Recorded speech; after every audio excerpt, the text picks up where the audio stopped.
Have you ever noticed how quickly a crisis can erase tension? Have you ever noticed the room that's filled with division, and then all of a sudden something comes up that draws both groups of people in, and it's an instant solution? You see, sometimes crisis reveals to us what comfort keeps hidden. I was 9 years old when the planes hit. I remember my dad waking me up. I remember walking into the living room and my parents' eyes glued to the TVs. I remember being confused as to why maybe this was such a big deal. 9 years old. I remember watching the planes hit the tower.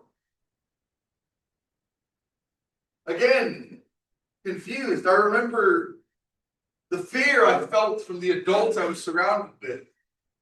I remember the conversations I had with my peers, still the same confused group of young kids. I remember a silent courtyard, the prayers from the teachers and school administrators. I remember the flag at half-mast as we mourned the lives of 3,000 innocent people. And I also remember the anger of the American people. You see, their crisis brings people together, as unfortunate as that may be, and as frustrating as it might feel. Like, why can't we just all get along? A crisis comes and all of a sudden we're united on something that we wouldn't otherwise be united on. You see, crisis renews connections we tend to ignore. Crisis puts us in a place where we start wondering, well, maybe I can get along with that person. But here's the truth. Here's the truth of the matter. We don't really care about the crisis until it directly affects us. We don't really care.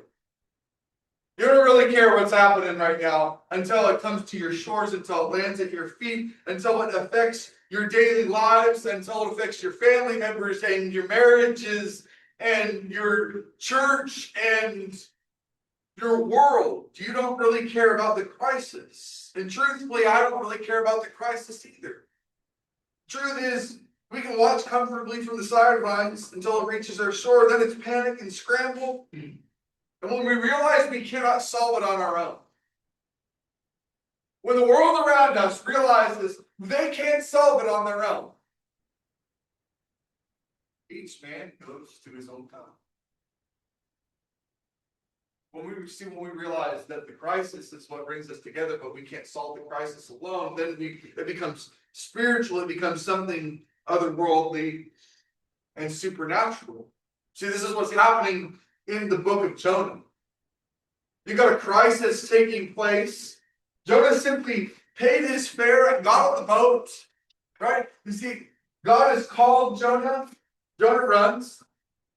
God rolls a storm, and everyone is affected. I'm going to move this over. Apparently my slides didn't come out like they were supposed to either. Is that supposed to say 1, 2, 3, 4, but it doesn't. So, just so you know, not my fault. I put it on there when I started the slides, all right? The computer messed it up. But hopefully we'll be solving that problem soon too. So God calls, Jonah runs. God says, you're not getting out of this. Hurls a storm, and everybody's affected. In fact, when we come to the sailors, this is what they're doing. They're going to the lengths that they need to try to solve this problem that they're facing, this immediate crisis. Well, we're going to throw the cargo. What does Jonah do? Sleeping. He's praying to their God. What is Jonah doing? He's sleeping. The sailors think they're going to die. What is Jonah doing? He's sleeping. As if to have no concern for the people on the boat, yet the sailors are going to great lengths. It gets so bad, here comes the captain, the commander of the ship, the individual who controls everything that goes on. The ship's about to break up. And he goes down into the hole and he finds a man sleeping. Because what they're trying to do is rally some spiritual help here. You ever hear people say, well, thoughts and good vibes? Thoughts and good vibes. We're trying to rally some spiritual help. We're trying to rally some people together to see if we can make something happen. Look at his questions. How is it that you are sleeping? And then you know what's really ironic? Is the captain uses the same exact word that God uses when he calls Jonah to go to Nineveh, chapter 1, verse 2. Rise. Rise. How is it that you are sleeping? Arise. Get up. Call on your God. Perhaps your God will be concerned that we will not perish. You see, every man in this culture was expected to have believed in God. At one time, we had an American culture where everybody believed in God. I don't think we can say that that's true in our world today. Not everybody believes in God. Most people might be spiritual. Some people might attend church. But you see, the culture is different. When we contrast this ancient culture with a modern culture, we can't say that the same idea is true. Not everybody believes in the Christian God today. Not everybody believes that Jesus died on the cross for our sins. Yet when crisis comes, there seems to be this spiritual awakening that happens to people in an act of desperation and fear that they won't conquer, so they come together to try to get something going. It says maybe perhaps your God will be concerned. My mind immediately goes to Jesus here. I think of Jesus on the boat and the crisis in the middle of the Sea of Galilee. Do you remember what the disciples said to Jesus? Do you not care that we are perishing? And Jesus gets up and he calms the winds of the sea, as if to parallel the story of Jonah amidst crisis. As if to show that it wasn't the people coming together that created the solution for the crisis, that they had come under unity under some God and petitioned him to get. No, it was God that decided it was going to be done before they ever said a word to him. It was God that decided it would happen. Each said to his mate, here's the next length they go to, as if what they had done was not enough. Let's get Jonah up. Let's all gather around in a circle. Let's start a prayer meeting and let's try to petition this God. But in their measure, they cast lots, which the best I can tell is like rolling dice. We're going to see what happens. Roll the dice. There is no real that I could understand and that I could reach it. What exactly lots are, drawing straws, rolling dice. You think of in your mind what they're doing. We're going to figure out what is happening here. You see, when we can't figure out what the solution is on our own, we can't figure it out by means of changing something in the ship, pushing up boards, removing cargo, shifting our course of direction. See, we can't solve the problem in the natural storm by ourselves. That means it has to be something supernatural, which we have no connection to. So in order for us to entice and to entreat the supernatural world, we're going to cast lots. And we're going to really see. This is what amazes me. We're going to see whose calamity this is. We're going to see whose problem this is right now by rolling dice and drawing straws. We're going to see what's really going on here. But you know what I find even more interesting than that? Is that when the lot falls on Jonah, it reminds you not that God is standing above them and looking down, but as if God is standing in their midst going. You ever watch The Phantom Menace? Star Wars The Phantom Menace? They make a bet on Skywalker when he's about to go on a pod race. And he says, if it lands on blue, I'll take the boy, but if it lands on red, we'll take his mother. And as he rolls the dice on the ground, he puts his hand out to roll it where he wants to. See, this is what I imagine is happening in the moment. You got a circle of men in the midst of a storm, maybe in the hall, maybe on the top deck where the wind is blowing and the sea is raging. And yet God is standing there with them, telling them, look, this is not your problem. This is not what you have done or how you have sinned. This is simply one of my prophets running away, abandoning what I have called him to do. You see, Jonah is going to take every measure that he can to avoid going on this call because he knows what he goes on is going to be certain death. They said to him, tell us now, this is verse 8, tell us now on whose account has this calamity struck us? Look at the questions. What is your occupation? Where do you come from?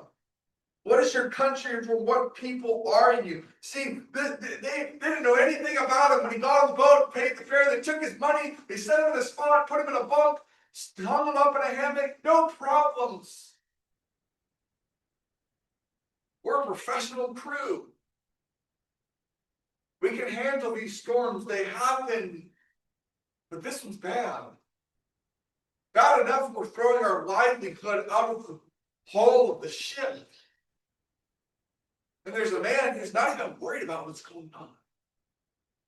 In fact, I think he'd rather die. And then all of a sudden it's like, no, we need to come together and we need to petition God to try to get it going in the right place, to try to see if this God, whatever God it is, will calm the seas, will reduce the wind. And then when all else fails, now we know it's Jonah.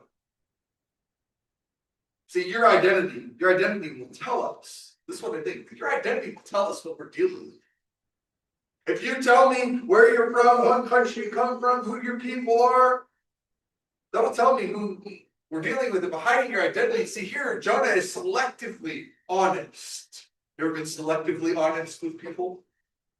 You tell them some things about yourself, but you don't tell them the full truth because he never admits that he's a prophet. In fact, to some degree, it seems like he's trying to fall in line with the rest of the people on that boat. He says, I'm a Hebrew. I fear the Lord, God of heaven, who made the sea and the dry land. See, he's selectively honest here about the mission that God has called him to accomplish. You see, the sailors understand the gravity of the situation. Why would you disobey a God who has specifically called you to do something? You see, your rejection of that call is the reason we're in this crisis in the first place. The sailors are simply victims of Jonah's sin. They haven't sinned, they haven't done anything wrong, but you know what the amazing part is of all this? And we're going to learn this next week. The sailors are the ones who convert because of Jonah's disobedience. See, even God can take a bad thing and turn it into something good. Even God can take a crisis and make believers. Even God can do something that's unexpected. He said, how could you do this? Then the men became extremely frightened and said to them, how could you do this? For the men knew that he was fleeing from the presence of the Lord. Why? Because at least he told them that. At least he told them, you know what? I'm fleeing the presence of the Lord. I'm fleeing the presence of Yahweh. That's not good, Jonah. See, while we might look at Jonah and see an angry, careless, dishonest, disobedient, rebellious prophet, we can also recognize that he's an imperfect human being with pride issues, just like us. Or we can sit here and point the finger and say, why don't you just listen? Can we honestly say any of us would have done anything different? Can we honestly sit here with humility and say, well, I will listen to God who called me? Would you? Would you listen? If God called you to a place that meant certain death, would you listen? While Jonah's disobedience endangers a group of ambiguous believers, my mind immediately falls to Jesus. You see, the contrast is really cool. One man's disobedience to one man's obedience. One man's obedience endangers just a small number of people, while one man's obedience rescues the entirety of the world. Jesus provided an opportunity for us. He saves the big boat of humanity, not just a few, not just the selected, not just the predestined, not just the good and the faithful, but he provides an opportunity for all of us to stretching out his hand, saying, come, drawing us near to him. See, while the captain was asleep, while the captain was asking, and Jonah was rejecting, God was calling. You've probably heard this before, right? How many of us think that's true? How many of us understand that all of humanity is in the same boat? Whether we think so or not, whether we're economically upscale, politically diverse, religiously or theologically stout or sound, we're all in the same boat. This is the message Jonah's trying to point us to. If we're all in the same boat, then what does that mean? What does it mean for us as a church? What does it mean for us as individuals? What does it mean for us as a race, as a humanity? What does that mean? You see, because we got a lot of things to divide on. We got a lot of things to separate us, to look differently at the way the world is. But truthfully, at the end of the day, we're all in the same boat. We all live for a period of time. We all die. We're all going to face judgment. The question is, do you know that? Do you have the courage to step out and say that to someone else? See, we look at this from a crisis standpoint. We understand that shared need creates shared responsibility. If we look at this from an individual standpoint, we understand that shared need creates shared responsibility. If we look at this from a church perspective, we understand that shared need, what is our need? Each other, creates a shared responsibility. I have a responsibility to you, and you have a responsibility to me. Yet it seems like we're always running, moving, disappearing. See, we should understand that in the church, if one of us faces the storm, we all face it together. But then what do we need to do to operate? What do we need to do to truly become a family?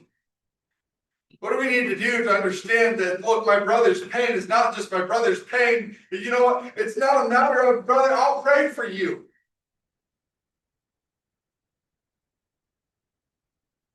Do we mourn with those who mourn? We weep with those who weep. We share in the struggles of people in the moment of their storm, their crisis. Or do we just hope it works out for me? Like the rest of the culture tells us. We have a shared need. We have a shared responsibility. Especially as a church. Outside this, we have amongst one another. We have a shared responsibility, each to their own. It's not someone's, not to give, but this concept is difficult for us to understand in many ways. So here's what we do. I've got just two things for you this week. And then I got a challenge I want to walk you through for the week.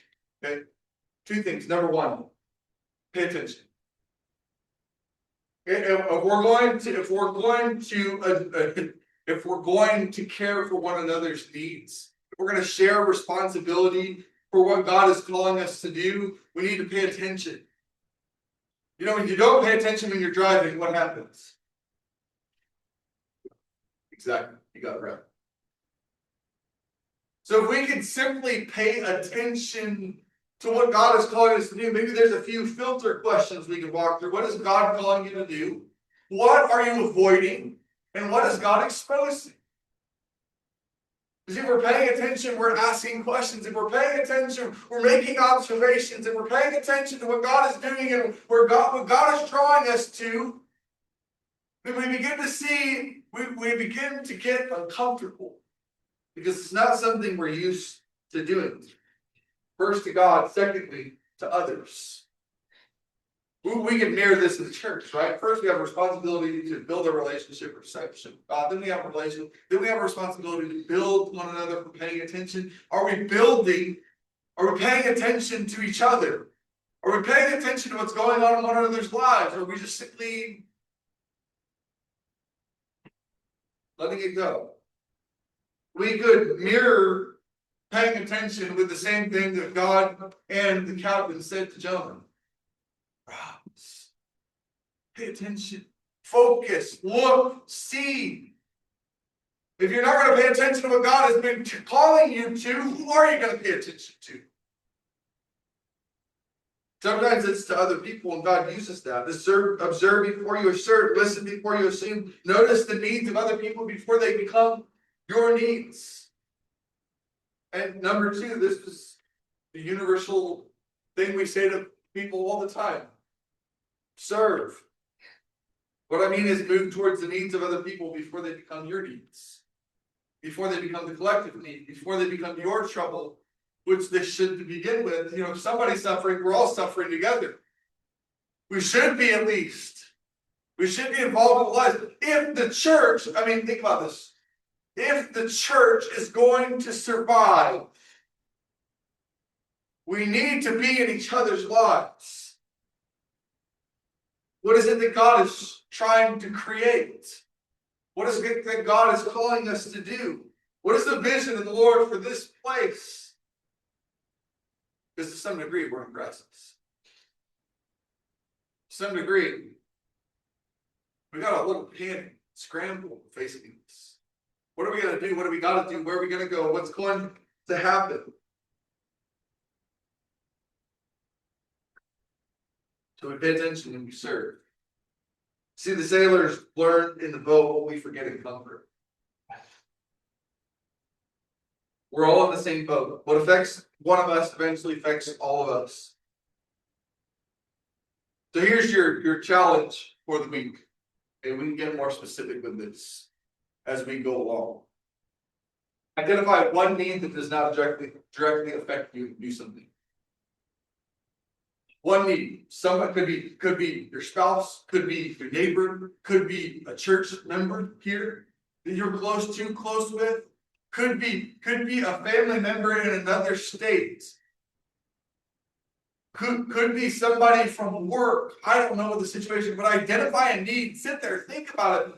What is being presented to me where I can act in such a way that glorifies God, that raises up Jesus?